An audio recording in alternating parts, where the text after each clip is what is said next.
Halo semuanya, kita di sini akan membahas tentang LAN model, yaitu LAN Software Development. Nah, kita dari kelompok 12 yang beranggotakan, yang pertama itu ada Muhammad Iqbal Kalomunglo dari F18A, lalu ada Tri Aprianti dari F18A, lalu ada saya sendiri Ramdhani dari F18A. Nah, LAN model atau LAN Software Development. LAN itu adalah pendekatan sistematis untuk mengidentifikasi dan menghilangkan limbah melalui perbaikan secara terus-menerus. Selalu meminta masukan kepada pelanggan dalam tujuan untuk mengejar kesempurnaan. Nah, ini adalah pengertian LAN secara umumnya. Lalu yang dimaksud LAN Software Development adalah suatu proses engineering yang digunakan untuk mengembangkan dan menghasilkan suatu software berkualitas tinggi yang telah terjamin kehandalannya sehingga tidak terjadi kegagalan dalam penggunaan software tersebut. Ada 7 prinsip dari LAN model ini. Yang pertama itu ada eliminate waste, amplify learning, decide as late as possible, lalu ada decide as fast as possible, empower the team, build integrity in, dan see the wall. Yang pertama ada eliminate waste, yaitu mengeliminasi ketidakefisienan. Dalam software development, waste atau yaitu limbah itu adalah sesuatu yang tidak mempengaruhi kualitas coding, yaitu mengurangi waktu dan usaha dalam menghasilkan coding, atau sesuatu yang tidak memberikan nilai bisnis kepada customer. Jadi dalam tahap prinsip eliminate waste, yaitu kita mengerjakan yang memang pekerjaan itu menghasilkan suatu produk dengan cara yang efisien mungkin gitu, tanpa harus membuang waktu atau mengerjakan sesuatu yang tidak menghasilkan nilai bisnis atau nilai tambah kepada produk kita. Yang tools yang ada itu saying waste, kita lihat apa yang tidak terpakai dalam produk kita gitu. Lalu yang kedua ada value stream mapping. Nah, ini adalah langkah awal mapping terhadap nilai dari produk kita. Lalu ada amplify learning, mengamplifikasikan pembelajaran, yaitu mengembangkan sebuah sistem yang memberikan nilai bisnis. Mereka harus banyak belajar hal, di antaranya berupa teknikal seperti kelebihan dan kekurangan.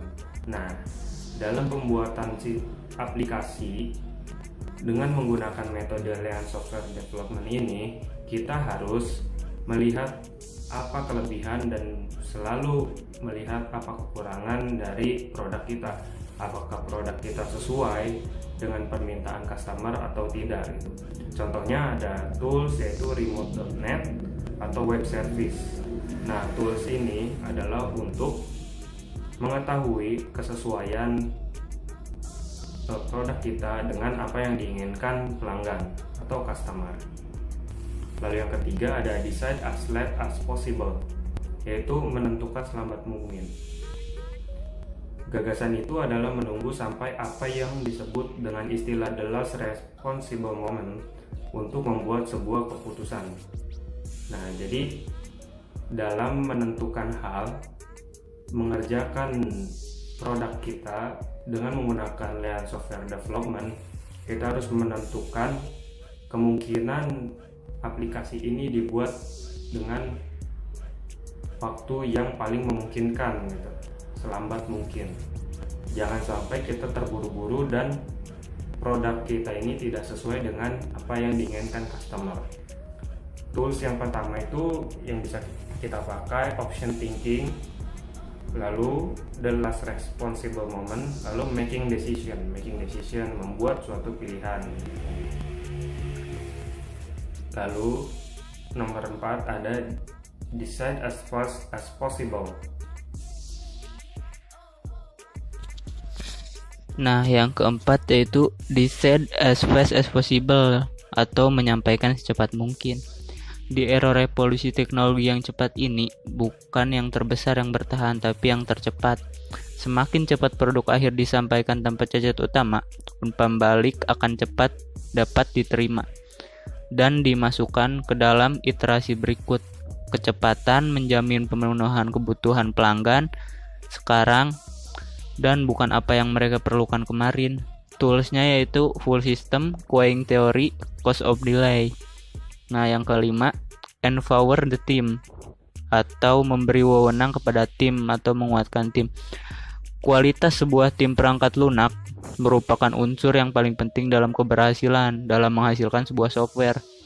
Dengan demikian, praktek Lean menggunakan teknik empower team untuk jadwal kerja dan mengandung mekanisme signaling lokal sehingga pekerja dapat membiarkan satu sama lain tahu apa yang perlu dilakukan.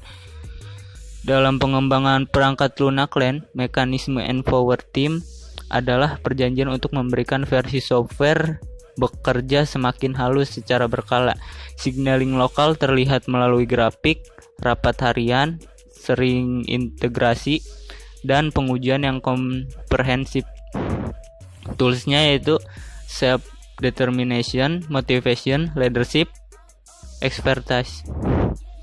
Nah, yang keenam itu build integrity in, yaitu membangun integritas. Membangun integritas terbagi antara integritas phrased dan integritas konseptual. Integritas perceived adalah pengalaman pelanggan perangkat lunak dalam menggunakan software yang dibuat.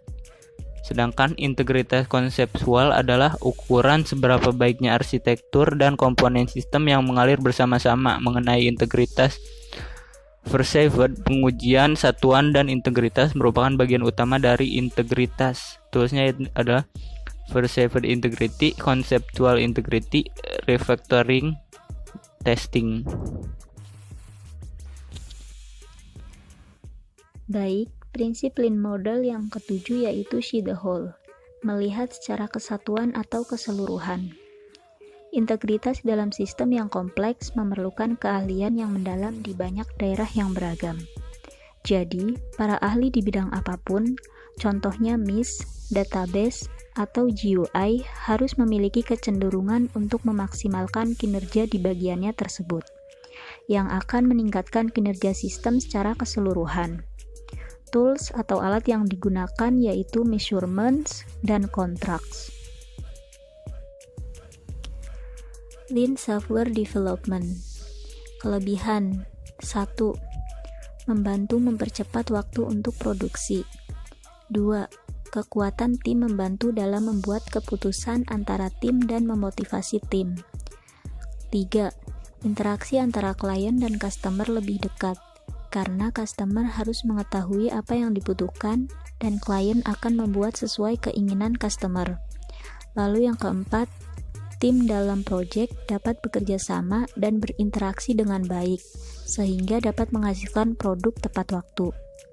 Yang kelima, mengefisienkan, mempercepat proses, menghemat sumber daya karena dilakukan dengan mengeliminasi hal yang tidak efisien. Lalu untuk kekurangannya yaitu yang pertama, time limit yang dapat berubah-ubah akibat adanya hal yang tidak sesuai rencana. Yang kedua, kebutuhan biaya dapat membesar apabila semakin banyak perubahan yang dilakukan, sebab dalam metode ini kelebihan waktu menjadi tanggungan klien.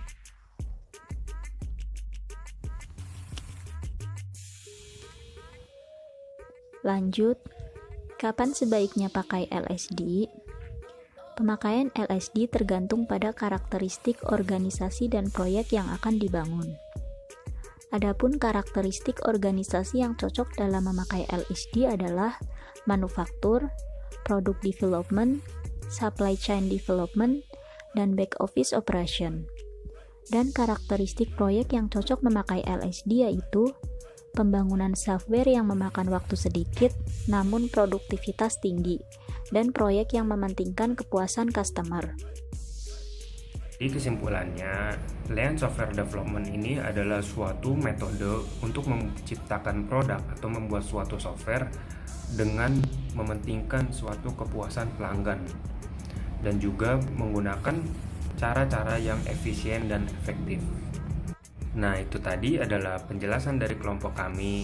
Kurang lebihnya mohon maaf, semoga bermanfaat. Stay safe dan selalu jaga kesehatan.